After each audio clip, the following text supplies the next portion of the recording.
Okay, so the first thought you're probably having is, oh my god, Aaron's brought the hat back. Well, the reason being my hair is an absolute stick, so I've only just got out of the bed, and I can't be arsed to fix it. Kind of like the higher ups at Chelsea. Let's talk about Chelsea today, lads.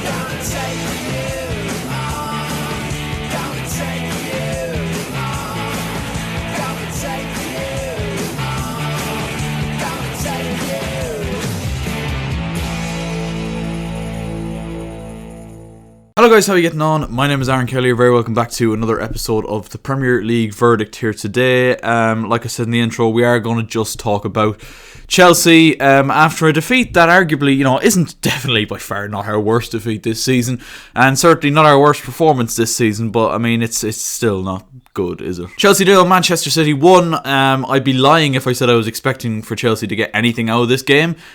And they didn't. But I think it was the hope that kills you. In that first half, Chelsea actually looked quite good. The performance was actually really good. There was far more desire. We were actually running around the pitch, which is something we've not seen for quite a while. We've seen too many players just phone it in and can't be bothered, basically, with putting in the extra yards and putting in the effort that's needed for us to win football matches. And I think that's been the most alarming thing about Chelsea in the last number of weeks and months even. Despite this first half dominance though, we couldn't take the lead, and City did take the lead after a very dominant start to the second half, and that was kind of via a couple of Pep Guardiola changes at half time, bringing in, I think it was Rico Lewis and Manuel Akanji for Cancelo and Walker, and then bringing on Mahrez and Grealish, which inevitably they both link up to score the opening goal, and turns out to be winning goal for Manchester City. And all of the good work undone by that Pratt in goal and Hugh Wizzy at left back. I mean, I love Hugh Wizzy, but Cucurella's not it, lad. I'm sorry now, but he's just not it. I mean, I wouldn't direct... I think Sky Sports, Jamie Carragher in particular, put a lot of the direct blame onto Cucurella for losing Mahrez at the back post, and I can understand it to a degree, and overall, Cucurella was absolutely horrendous in the game at left back. We are badly missing Ben Chilwell, bro. Cucurella is just the Marcus Alonso regen. But Cucurella can't defend. He can't defend. That's one thing that's for certain. But if Kepa does his basic duty and is not an absolute knob and picks up the fucking ball in his 6-yard box, it's not even rolling across. Jack Grealish said it himself after the game that he didn't think that cross was going to reach Riyad Mahrez. He thought the cross was too close to Kepa. Because it was! I would say 99% of Premier League keepers come out and just pick up that ball. Hell, I'd swear 99% of League of Ireland keepers come out and just pick up that ball. It's the most basic shit that Kepa's been called out on. Why? Yes, Cucurella loses Mahrez at the back post, but it doesn't get to that point if Kepa just picks up the ball. Oh, fuck me. I mean, look, Kepa has done well since he's come back in. He has earned his place back in this Chelsea team. I don't think there's any doubt in my mind about that. But having said that, we always kind of knew that this was going to end with another Kepa error, and he just loves grabbing the headlines against Manchester City. First with the fucking Carabao Cup final in 2019, then losing 6-0, I think only a couple of games later, before or after, I'm not too sure, and now this absolute stinker of a fucking mistake by Kepa. And like I said, it undid what was overall a really, really good performance by Chelsea. And you'd have to beg the question, where was that kind of intensity all season long? This is probably one of the first, if not the first times we've seen a very, very good Chelsea performance this season. We are mid-table at best because of the kind of performances we showed all season. But they actually went out and showed a bit of guts last night.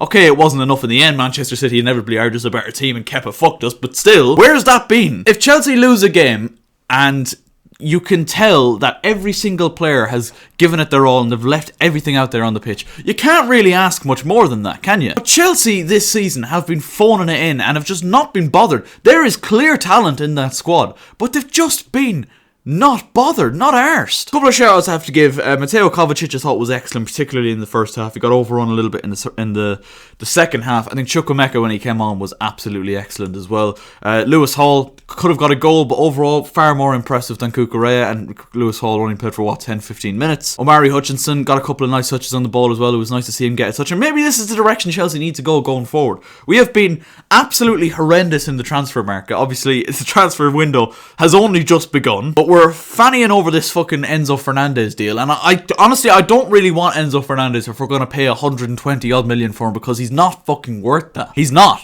Benfica know he's not worth that. He probably knows he's not worth that. And if we do that and break our transfer record, we're just making ourselves look like mugs, I think. He's undoubtedly a good player, but he's certainly not worth that amount of money. I just think it would be nice to see a lot of these young players get more of a chance. Like, as I said, Chukwuemeka, Lewis Hall, Amari Hutchinson. Trevor Chalobah should be playing. Like, he should 100% be in there over Kalidou Koulibaly, who didn't admittedly have his worst game last night, but the bar is pretty low for that. There was obviously more injury concerns, and both in the first half, Sterling and Christian Pulisic had to go off with respective injuries. It's just annoying because it adds to an already massive list of injuries with the likes of Reece James, Edouard Mendy, Ben Chilwell, Wesley Fofana, N'Golo Kante. I mean, the list goes on and on. Mason Mount was injured last night. Now look, the lads that came on did themselves proud and have really put a claim in for a place in the starting 11, I think. Like I said, Chukwuemeka I thought was absolute. Dennis Zakaria, another one I have to give credit to. I think he's absolutely excellent. I really do like the look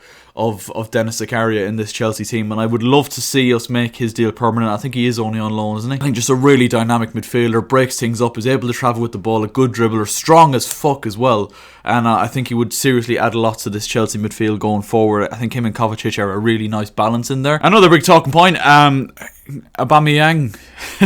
Aubameyang comes on after 4 minutes, I think, for Sterling's injury, and Graham Potter then takes him off again in the 70th odd minute, something along those lines.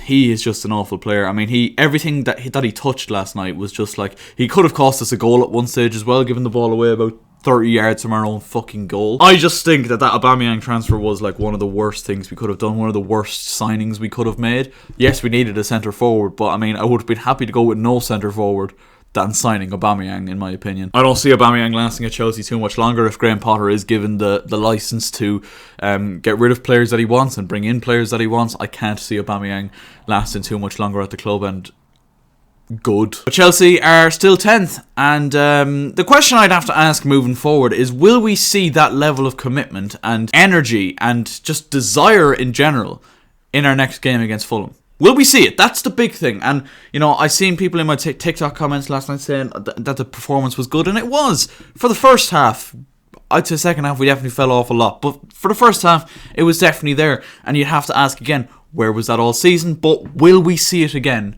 in the upcoming games? I would doubt it. This crop of players are so incredibly toxic and just shit and horrible. It's going to take Graham Potter a long time to build what he wants, and I don't know if he's going to get given the time. We said, maybe Chelsea's regime will change now under Todd Bowley. Maybe managers will be given a lot more time. That was clearly thrown out the window when Thomas Tuchel got sacked.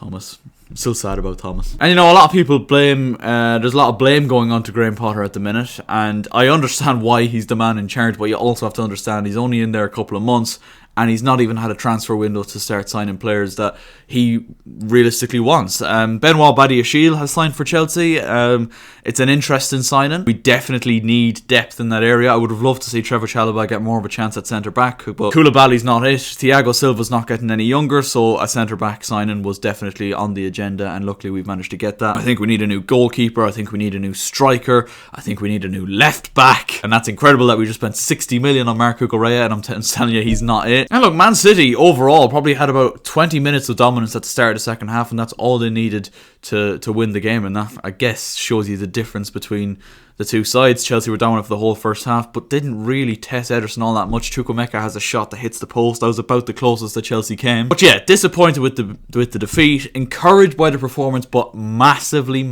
sceptical too. And you should be too over that performance if you're a Chelsea fan, because you'd ask, where's it been for months? And will we see it again in the next game against Fulham? Only time will tell. Lads, leave a like on the video if you did enjoy. Subscribe if you're new. We're very close to 1k subscribers, so keep subscribing, keep sharing the links and all that kind of crack, and I will chat to you next time. December Recreation's coming out this weekend, and it is a banger. Alright, all the best. I'm in the big leagues, Tony don't miss me. Ballin' like Houston, ayy, feeling like Whitney. I need a bag, bruh, send it through quickly. I'm making his dog, like I'm in the big leagues. Told him that I gotta go, dog. I'm riding a road, y'all. I think that I'm back in my bag now.